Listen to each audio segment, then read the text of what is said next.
Hello dear students, once again કેમિસ્ટ્રીના લેક્ચરમાં આપ સૌનું સ્વાગત છે.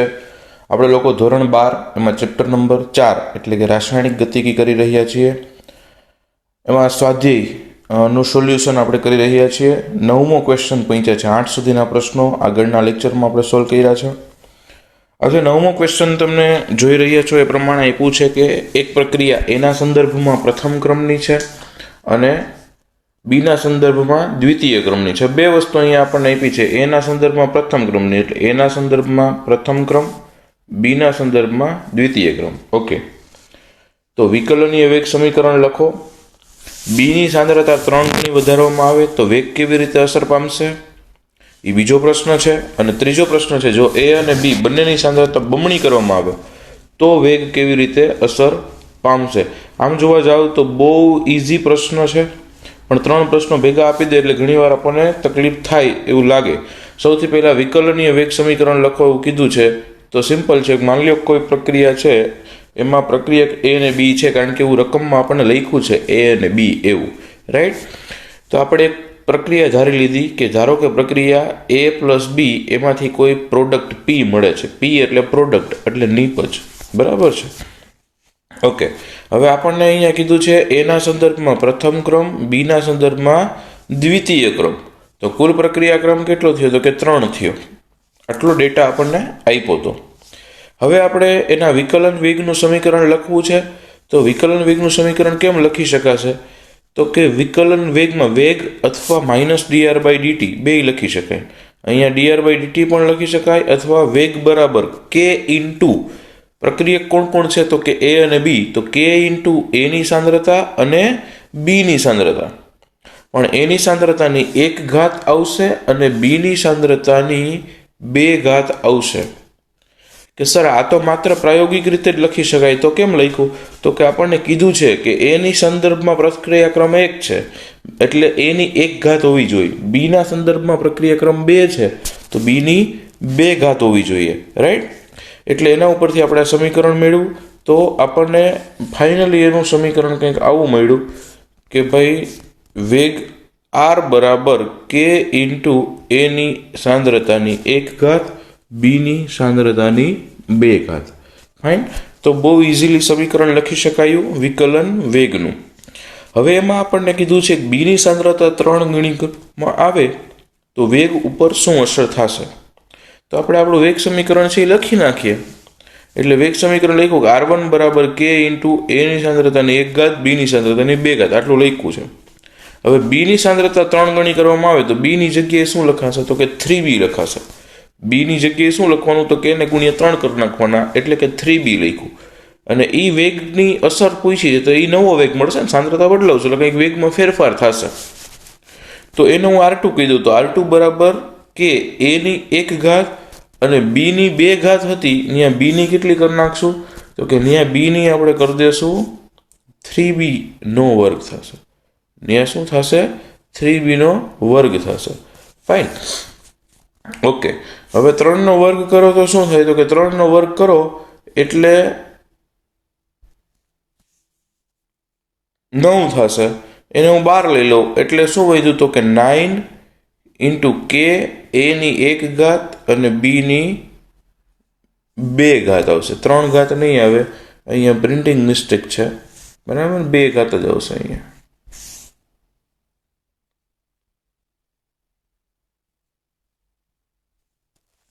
ફાઇન. તો કંઈક આવું છે. તો વેગ કેટલા ગણો થયો હતો એના કરતાં, તો વેગ હતો ને એના કરતાં 9 ગણો થયો, બરાબર. કારણ કે તમે કેટલા વડે ગુણ્યા તો કે અહીંયા 9 વડે ગુણ્યા છે એટલે વેગ હતો એના કરતાં 9 ગણો થયો. આ હતું એને 9 વડે ગુણ્યા છે, બીજું કાંઈ નથી. ફાઇન. તો બીજા પ્રશ્નનો જવાબ મળ્યો કે જો બીની સાંદ્રતા 3 ગણી કરવામાં આવે તો વેગ 9 ગણો થાય. હવે ત્રીજો પ્રશ્ન છે, એમાં આપણને કીધું છે કે એ અને બી બંનેની સાંદ્રતા બમણી કરતા વેગ. એની સાંદ્રતા એ બમણી કરવાની છે, બીની સાંદ્રતા એ બમણી કરવાની છે. તો વેગ કેટલા ગણો થાય તો કે સિમ્પલ, એને હું r3 કહી દઉં. એની બદલે આપણે શું લેશું તો કે 2a લેવાનું, કારણ કે બમણો વેગ કરવાનો છે. બીની જગ્યાએ શું લેશું તો કે 2b લેશું. હવે r વાળું સમીકરણ છે એમાં મૂકી દઈ, એને હું r3 કહી દઉં. તો r3 બરાબર k એની સાંદ્રતાની 1 ઘાત અને બીની સાંદ્રતાની 2 ઘાત. એમાં એ બરાબર 2a મૂક્યા, બી બરાબર 2b મૂક્યા. હવે 2 ની 1 ઘાત એટલે 2, એ 2 બાર આવી ગયા, અને અહીંયા 2 ની 2 ઘાત, બી સાથે જેમાં 2 ઘાત, તો 2 નો સ્ક્વેર થયો. 2 સ્ક્વેર ઇઝ ઇક્વલ ટુ 4, એને પણ બાર લઈ લીધા, તો અહીંયાથી 4 બાર આવ્યા, અહીંયાથી 2 બાર આવ્યો, 4 2 ઝા 8, એટલે કે ટોટલ 8 કે a raise to 2 b raise to 2. અહીંયા પણ પ્રિન્ટિંગ મિસ્ટેક છે નાનકડી એવી, અહીંયા 1 ઘાત જ આવશે, અહીંયા પણ 1 ઘાત આવશે, રાઈટ. ત્યાં સ્ક્વેર નહીં આવે, 1 ઘાત જ આવશે. તો આપણું જે R12 સમીકરણ હતું એ આટલું તો છે જ આપણી પાસે, કે a ની 1 ઘાત, b ની 2 ઘાત, એમાં ખાલી 8 વડે ગુણ્યા, એનો મતલબ કે પ્રક્રિયા વેગ, તો કે પ્રક્રિયા વેગ 8 ગણો થશે. ફાઇન. તો વિકલન વેગ સમીકરણ લખ્યું, અને બીજામાં અને ત્રીજા પ્રશ્નોમાં સાંદ્રતામાં ફેરફાર કરો તો વેગના ફેરફાર લખ્યા, પણ એ તો જ લખી શકાય જો આપણી પાસે વિકલનીય વેગ સમીકરણ હોય તો. ફાઇન. ઓકે.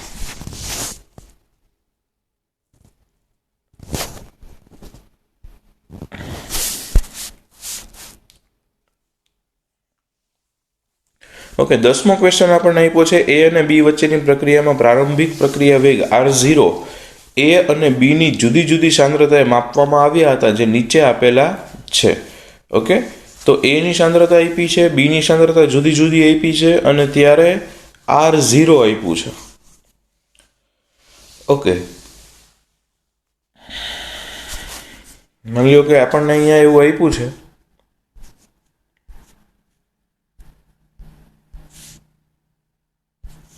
કે એ ની સાંદ્રતા 0.20 હોય, બી ની સાંદ્રતા 0.30 હોય, ત્યારે એનો R0 5.7 × 10⁻5 છે. પછી એ ની સાંદ્રતા 0.20 હોય, બી ની 0.10 હોય, ત્યારે એની R ની વેલ્યુ 5.07 10⁻5 છે. અને ત્રીજું, એ ની સાંદ્રતા 0.40 હોય, બી ની સાંદ્રતા 0.05 હોય, ત્યારે R ની વેલ્યુ 1.43 10⁻4 છે. આમાં પણ અહીંયા રકમમાં જ ભૂલ છે, બરાબર. અહીંયા પણ 5.7 ની બદલે શું આવશે, તો કે અહીંયા આવશે 5.07. ટૂંકમાં આ જે વેલ્યુ છે ને એ જ અહીંયા આવશે, બેમાં સરખી વેલ્યુ આવશે. ફાઇન. ઓકે, હવે દાખલો ગણવામાં થોડું સ્ટાર્ટ કરીએ. તો આપણે એક કોષ્ટક બનાવ્યું છે, એમાં પ્રારંભમાં સાંદ્રતા 1, 2 અને 3 લીધું છે. એમાં એ ની સાંદ્રતા, બી ની સાંદ્રતા, નિપજ અને R0 આવું કંઈક આપણને આપ્યું છે, રાઈટ. હવે ડેટા આપ્યો, તેમાં એ ની સાંદ્રતા 0.20, બી ની સાંદ્રતા 0.30, ત્યારે R0 કેટલું, તો કે 5.07 10⁻5. એટલે આપણે લખ્યું ભાઈ 0.20 આ 0.30, ત્યારે આ 5.07 10⁻5. પછી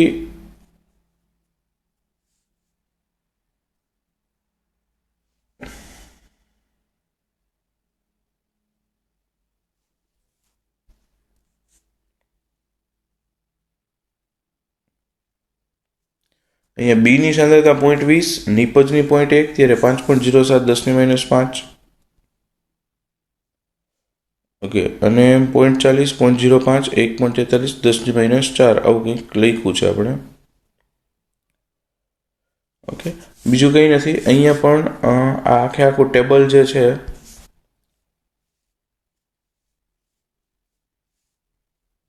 આ જે વેલ્યુ છે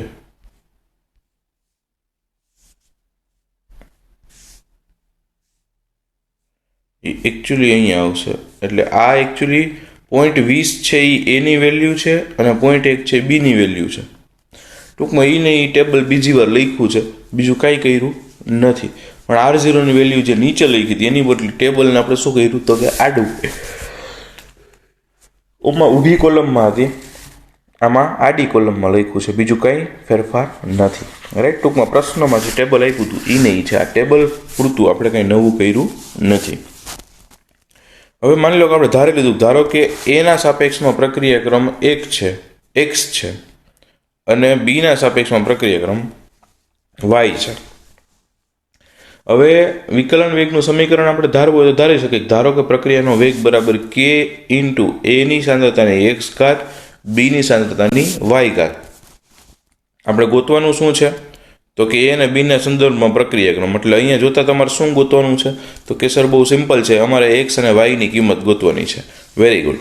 હવે ત્રણ કિંમતો મૂકી દઈએ એટલે આપણને 3 સમીકરણો મળશે. આવું એક ઉદાહરણ મેં ઓલરેડી સોલ્વ કરાવ્યું છે આપણા લેક્ચર્સ દરમિયાન. તો પહેલી કિંમતો મૂકો એટલે R1 બરાબર કે એની સાંદ્રતા કેટલી છે તો કે 0.20, બીની સાંદ્રતા છે 0.30, એની એક્સ અને વાય ઘાત, ત્યારનો વેગ છે 5.07 10 - 5. બીજા અવલોકનની કિંમતો મૂકીએ તો R2 બરાબર કે ઇન્ટુ 0.20ની એક્સ ઘાત 0.1ની વાય ઘાત બરાબર 5.07 10 - 5. અને ત્રીજી વેલ્યુઝ મૂકીએ એટલે આવશે R3 બરાબર કે 0.40ની એક્સ ઘાત 0.05ની વાય ઘાત બરાબર 1.43 10 - 4. હવે પહેલાં એક્સની ગણતરી કરવી હોય તો પણ કરી શકો, પહેલાં વાયની ગણતરી કરવી હોય તો પણ કરી શકો, કોઈ ઇસ્યુ નથી. અચ્છા, માની લો પહેલાં મેં ટાઇટલ આપ્યું છે અહીંયા વાયની ગણતરી કરવી હોય ને એટલે એક્સ સરખા હોય ને એવું લેવાય ગુણોત્તર, એટલે એ એક્સ ઉડી જાય તો ખાલી વાય વધે. ઓકે, તો અહીંયા જુઓ તો એની એક્સ ઘાતવાળા હોય એ કોણ સરખા છે તો કે R1 R2માં સરખા છે, 0.20ની એક્સ ઘાત છે અને R2માં 0.20ની એક્સ ઘાત છે, તો એ જ લેવાના થશે. જો અહીંયા મેં લીધું R1/R2, અથવા તમે અહીંયા એમ લખી શકો સમીકરણ 1/2. સપોઝ તમે અમને સમીકરણ 1, 2, 3 નંબર આપી દો અને 1 નંબર આપો અને 2 નંબર આપો અને 3, તો સમીકરણ 1/2 એટલે કે ઉડી જશે, 0.20 ઉડી જશે. બરાબર છે, એટલે અહીંયા તમે જોઈ શકો છો પહેલાં આપણે લખ્યું છે કે 0.20 એક્સ ઘાત 0.3 વાય ઘાત છેદમાં R2 કે 0.20 એક્સ ઘાત 0.1 વાય ઘાત, કે ઉડી જશે, 0.20ની એક્સ ઘાત ઉડી જશે, 0.3/1 એની વાય ઘાત વધશે. હવે એ બંને પાછા કેવા છે તો કે 5.07 10 - 5, 5.07 10 તો એ એક જ વધશે.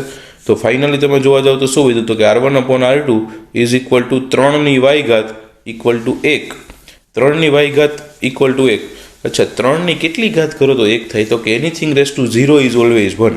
તો એનો મતલબ કે વાય બરાબર 0 હોવા જોઈએ, કે 3ની 0 ઘાત કરને તો જ એનો એક જવાબ આવે, બાકી કોઈ દી શક્ય નથી. એનો મતલબ કે 3ની ઉપર જે વાય છે એમાં વાય બરાબર 0 થવું જોઈએ. તો વાય મળી ગયા. એવી જ રીતે એક્સ ગણવા છે.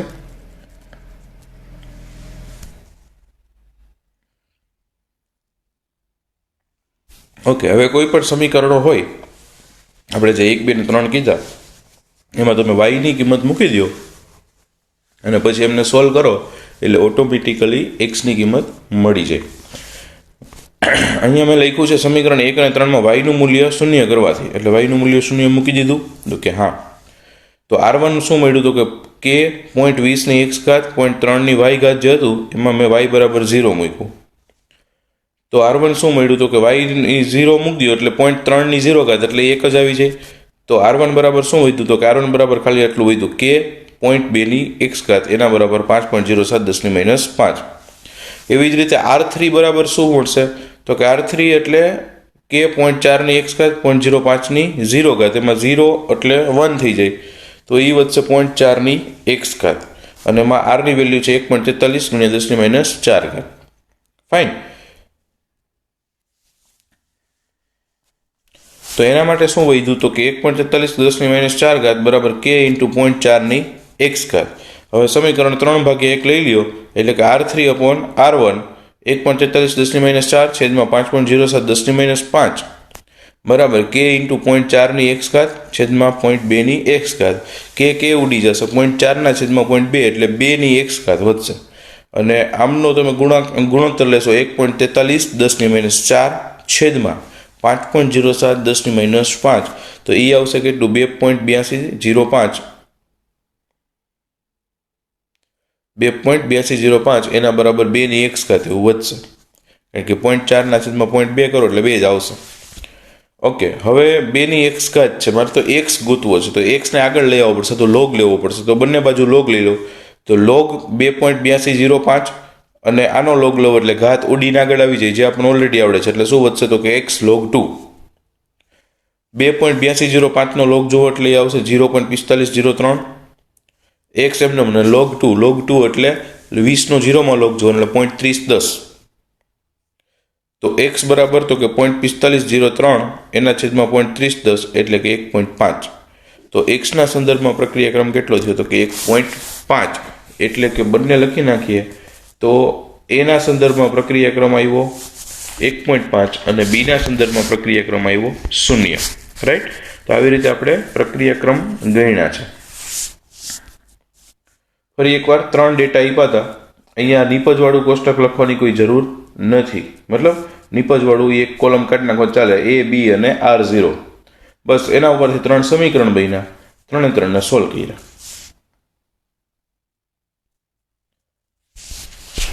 ઓકે, નેક્સ્ટ છે 2A પ્લસ B એમાંથી C પ્લસ D પ્રક્રિયાના ગતિકી અભ્યાસ દરમિયાન નીચેના પરિણામો મળ્યા છે. એમાં A ની સાંદ્રતા આપી છે, B ની સાંદ્રતા આપી છે અને D ની બનાવટનો પ્રારંભિક વેગ આપ્યો છે, એટલે નિપજની બનાવટનો વેગ આપ્યો છે, ટૂંકમાં પ્રક્રિયા વેગ આપ્યો છે. તો પ્રક્રિયાનો વેગ નિયમ અને વેગ અચળાંક બંને નક્કી કરવાના છે. વેગ નિયમ નક્કી કરવાનો એટલે ચોખ્ખી વાત છે પ્રક્રિયાક્રમ નક્કી કરવા પડશે. રાઈટ. હવે અહીંયા ટૂંકમાં કોષ્ટક મોટું લાગે પણ ટૂંકમાં 4 અવલોકનો આપ્યા છે. વેગ નિયમ નક્કી કરવો છે. વેગ નિયમ નક્કી કરવા માટે પ્રક્રિયાનો ક્રમ જોશે, એટલે પહેલાં ધારી લેશું એક્સ ને વાય અથવા એ ને બી, પછી એની કિંમત ગોતી લેશું. અને બીજું નક્કી કરવાનું છે વેગ અચળાંક. બસ એમાંથી પછી કોઈ પણ એકની કિંમત મૂકશો એટલે વેગ અચળાંક સરળતાથી મળી જશે. તો અહીંયા દાખલો ગણવાની શરૂઆત કરવામાં આપણે પહેલાં કોષ્ટક લખ્યું છે, એમાં 2A plus B C plus D પ્રક્રિયા એક આપણને આપેલી છે અને આખું કોષ્ટક હતું એમાંથી મેં અત્યારે હાલ પૂરતું 2 અવલોકન લખ્યા છે, 1 અને 4. એમાં A ની સાંદ્રતા, B ની સાંદ્રતા અને D નો બનાવટનો વેગ એટલે કે પ્રક્રિયા વેગ. હવે એના સંદર્ભમાં પ્રક્રિયાક્રમ નક્કી કરવો છે દાખલા તરીકે, બરાબર છે. તો વેગ બરાબર k, A ની x ઘાત B ની y ઘાત, આ સામાન્ય વેગ સમીકરણ આપણે ધારી લીધું છે. હવે આ જે બે આપણને અવલોકન આપ્યા હતા, પહેલું ને ચોથું, એની કિંમતો મૂકો એટલે R1 મળે k 0.1 ની x ઘાત 0.1 ની y ઘાત બરાબર 6 × 10 - 3 ઘાત. કેમ તો કે આ વેલ્યુ મૂકી, બીજું કાંઈ કર્યું નથી. એવી જ રીતે 4 નંબરના અવલોકનોની કિંમત મૂકો એટલે R4 મળે k 0.4 ની x ઘાત 0.1 ની y ઘાત બરાબર 2.4 10 - 2. શું કર્યું તો કે આ વેલ્યુઝ મૂકી. ઓકે સર, પહેલું ને ચોથું શું કામ લીધું તો કે એ પ્રશ્ન જો થાય તો સારો પ્રશ્ન કહેવાય, કારણ કે બીમાં બેની સાંદ્રતા સરખી છે 0.1 એટલે એને ઉડાડવું હોય તો ઉડી જાય. એ ઉડી જાય એટલે ખાલી બીજું વધે, તેની સાપેક્ષમાં પ્રક્રિયાક્રમ સરળતાથી મળે.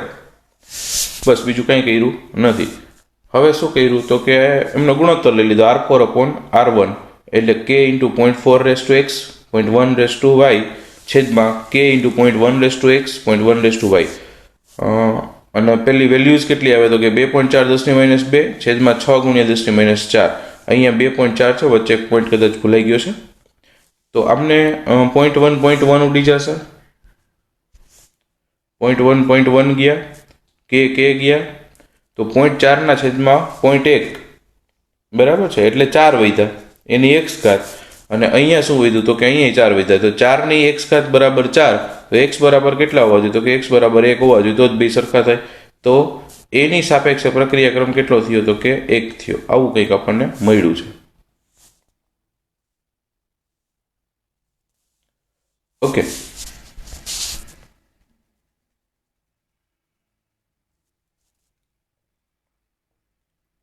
ઓકે, હવે બી ના સંદર્ભમાં પ્રક્રિયાક્રમ નક્કી કરવો છે.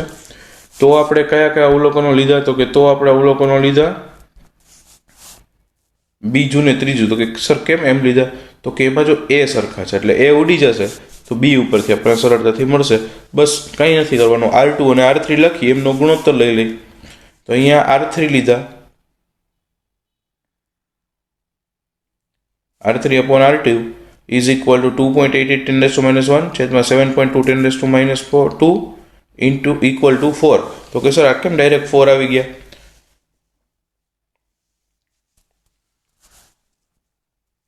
બરાબર છે.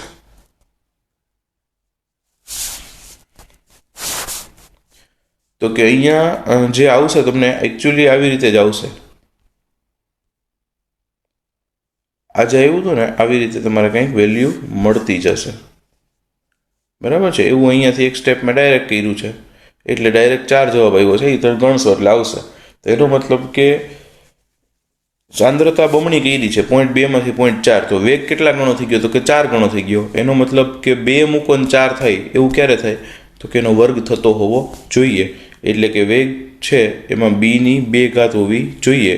તો ચોખ્ખી વાત છે બીની સંદર્ભમાં પ્રક્રિયાક્રમ કેટલો છે? તો કે 2 થઈ ગયો. તો આપણે જે વેગ નિયમ લખવો તો એમાં કે એની સાંદ્રતા અને બીની સાંદ્રતા, એની સાંદ્રતાની 1 ઘાત મૂકો અને બીની સાંદ્રતાની 2 ઘાત મૂકો. ફાઇન. તો આપણને શું મળી ગયું? વેગ નિયમ અથવા વેગ રજૂઆત. હવે વેગ અચળાંક કે ની ગણતરી કરવાની છે. બધાની વેલ્યુ આપણી પાસે છે. કોઈ પણ એક 4 સમીકરણો છે, કોઈ પણ એકમાં તમે બધાની કિંમત મૂકી દો એટલે ફાઇનલી કે ની કિંમત મળી જાય. આપણે એકમાં જ મૂકી અહીંયા એટલે ખોટી ઉપાધિ નહીં જાજે. તો કે એની x ઘાત બીની y ઘાત આવું સમીકરણ હતું. એમાં બધી જ કિંમતો મૂકી. કે x એ બરાબર મૂક્યું 0.1, x બરાબર 1 મૂક્યું, b બરાબર 0.1, y બરાબર 2 અને સામે 6 × 10⁻³ તો આપેલા હતા. બસ બધી જ કિંમતો મૂકી અને સાદું રૂપ આપ્યું. કે એને કરતા બનાવ્યા એટલે ફાઇનલી આપણને કે મળ્યો કે બરાબર 6 mall resto -2 litre resto +2 minute inverse. Okay. આવી જ રીતે 2, 3 અને 4 માંથી મળી શકે. ગોતવાની જરૂર નથી. કોઈ પણ એક ઉપરથી ગણો. આપણે તો વેગ અચળાંક કે ગણવું તો બધામાંથી સરખો જ મળશે. રાઈટ. એટલે બધામાંથી ગણવાની જરૂર નહીં. કોઈ પણ એક સમીકરણ ઉપરથી તમે સરળતાથી મેળવી શકશો.